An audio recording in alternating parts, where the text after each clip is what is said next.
Dear students, welcome to my channel Waria sir की class. और आज हम शुरू करने जा रहे हैं chapter number 12 three dimension geometry.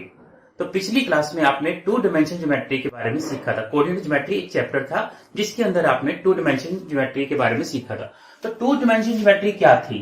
जैसे हमारे पास एक्स और वाई ये टू प्लेन्स होते थे।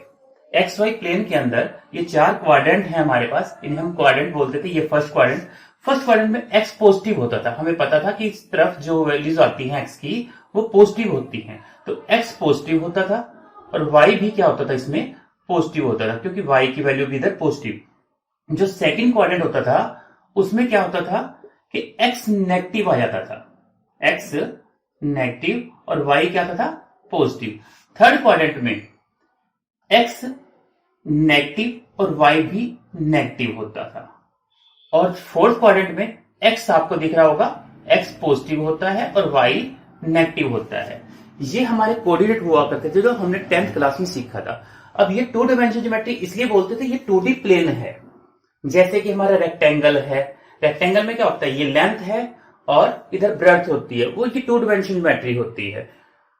तो थ्री डायमेंशन ज्योमेट्री कौन सी होती है? जैसे हमारा रूम हो गया, तो कमरे के अंदर हमारे पास लेंथ भी होती है, ब्रेड्थ भी होती है, हाइट भी होती है। इसका मतलब ये 3D है जिसमें लेंथ, ब्रेड्थ और हाइट आ जाए। इस तरह जो वॉलीबॉल है, अब उसके अंदर क्या होती है, हवा भी भरी होती है, तो ये क्या होती है, 3 डायमेंशन होता है। तो इसी तरह जो मिठाई का डिब्बा होता है उसके अंदर मिठाई भरी होती है, तो इसका मतलब इसमें लेंथ, ब्रेड्थ और हाइट तक मिठाई भरी होती है। इसका मतलब जिसमें लेंथ, ब्रेड्थ और हाइट तीन चीजें आ जाएंगी इकट्ठी, तो ये क्या होगा, 3D प्लेन। तो 3D प्लेन के बारे में सीखते हैं। तो इसका फिगर कुछ इस तरह से होता है हमारा।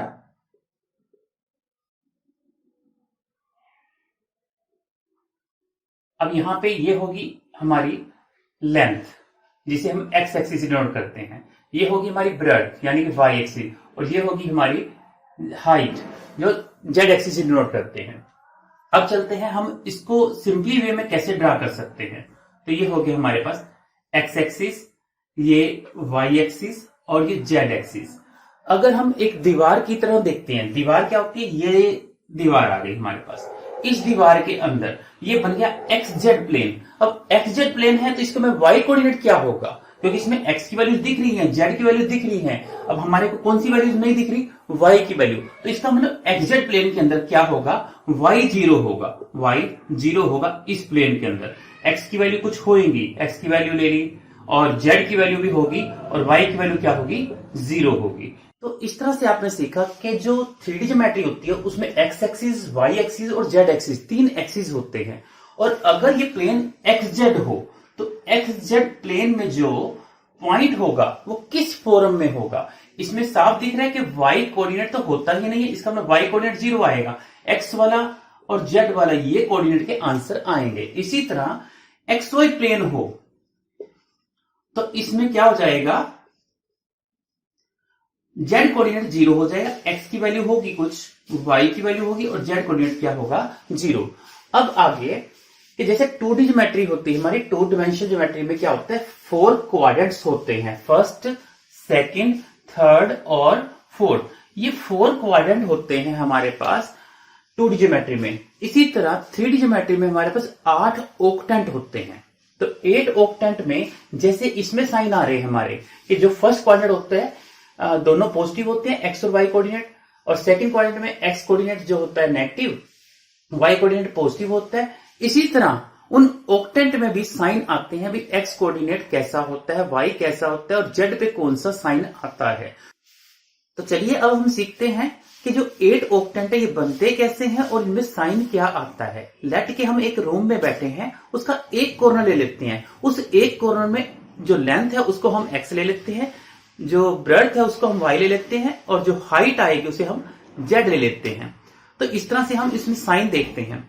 अब कमरे के अंदर बैठे हैं हम, तो जेड एक्सिस हम पॉजिटिव लेके चलेंगे। ये आपस में क्या होते हैं, आपस में परपेंडिकुलर होते हैं।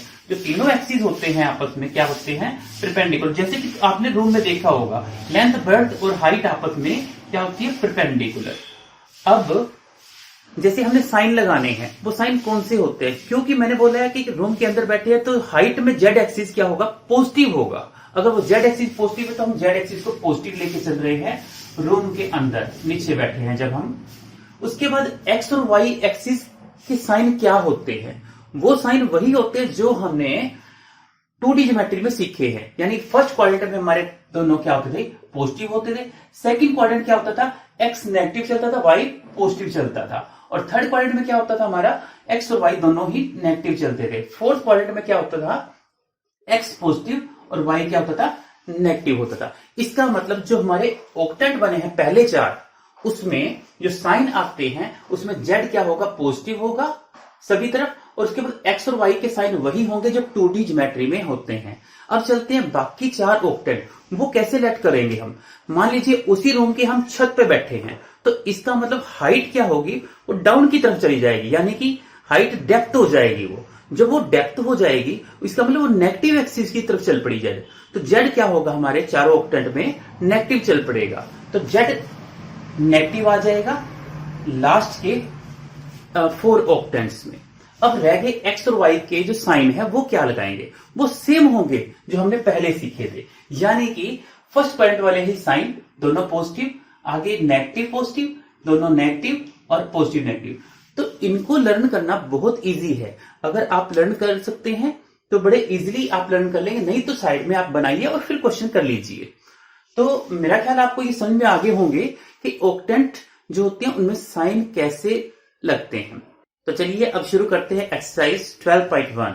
तो क्वेश्चन नंबर फर्स्ट है हमारे पास, a point is on X axis, what is its Y coordinate and Z coordinate. एक पॉइंट एक्स एक्सिस के ऊपर है तो वाई कोऑर्डिनेट और जेड कोऑर्डिनेट क्या होगा?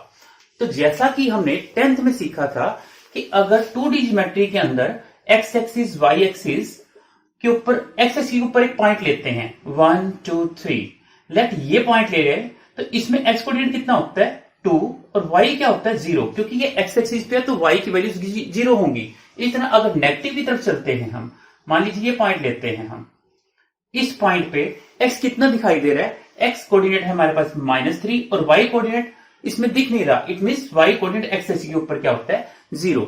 इसी तरह 3D ज्योमेट्री में भी ऐसा ही होता है। अगर पॉइंट x एक्सिस के ऊपर है तो x की वैल्यू कुछ ना कुछ होगी, y और z क्या होंगे? 0। तो उसने पूछा है a point is on x axis, what is its y coordinate and z coordinate. So हम लिखेंगे point is on x axis, therefore y coordinate क्या होगा? 0 एंड z कोऑर्डिनेट भी क्या होगा? 0 होगा। अब नेक्स्ट क्वेश्चन जो हमारे पास सेकंड है, सेकंड क्वेश्चन में पूछा है a point is on XZ plane. अगर एक पॉइंट XZ प्लेन के ऊपर हो तो बताओ y कोऑर्डिनेट क्या होगा? जैसा कि मैंने आपको बताया था कि कोई पॉइंट अगर XZ प्लेन के ऊपर रहता है तो इसमें x की वैल्यू और z की वैल्यू तो होगी, बट y कोऑर्डिनेट क्या होगा? 0 होगा। तो यही चीज हमने लिख के दिखानी है कि अगर एक पॉइंट XZ प्लेन पे है तो y कोऑर्डिनेट क्या होगा? तो हम कहेंगे y कोऑर्डिनेट इज 0, तो y कोऑर्डिनेट 0 होगा। तो थर्ड क्वेश्चन है हमारे पास, name the octants in which points are lies. तो ये पॉइंट दे रखे हैं, ये किस ऑक्टेंट के अंदर लाइज करते हैं ये आपने बताना है। तो ऑक्टेंट हमने अभी बताए थे वो कितने होते हैं? नंबर ऑफ ऑक्टेंट 8 होते हैं। तो उनके साइन कैसे लगते थे एक बार फिर से लर्न करते हैं। ये फर्स्ट, सेकंड, थर्ड और fourth octant, fifth, sixth, seventh और 8, ये एक ऑक्टेंट हो गए एक्स वाई जेड। तो मैंने ये बताया था कि पहले 4 जो ऑक्टेंट होते हैं उसमें जेड की वैल्यू क्या होती है? पॉजिटिव, तो जेड तो ही पॉजिटिव होता है। और एक्स वाई की वैल्यू जैसा कि 2D ज्योमेट्री में होता है बिल्कुल सेम वैसे ही, एक्स और वाई फर्स्ट क्वाड्रेंट में जो होते थे पॉजिटिव होते थे। इसी तरह ये फर्स्ट ऑक्टेंट में एक्स और वाई पॉजिटिव, सेकंड ऑक्टेंट में नेगेटिव पॉजिटिव, फिर नेगेटिव नेगेटिव, फिर पॉजिटिव नेगेटिव। तो आगे फिफ्थ, सिक्स्थ, सेवंथ और 8th ऑक्टेंट में जेड जो कोऑर्डिनेट होता है वो क्या होता है? नेगेटिव होता है।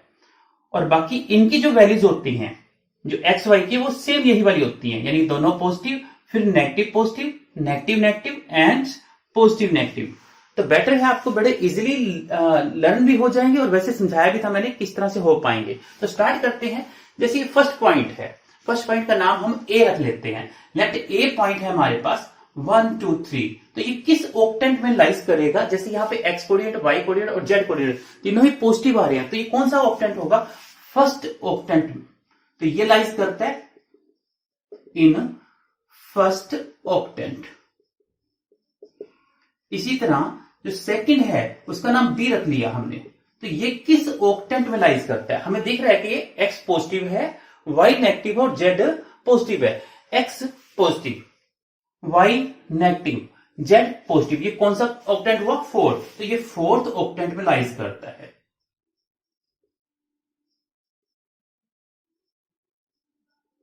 इसी तरह थर्ड पॉइंट है जहां पे C X positive, Y negative, Z भी नेगेटिव है।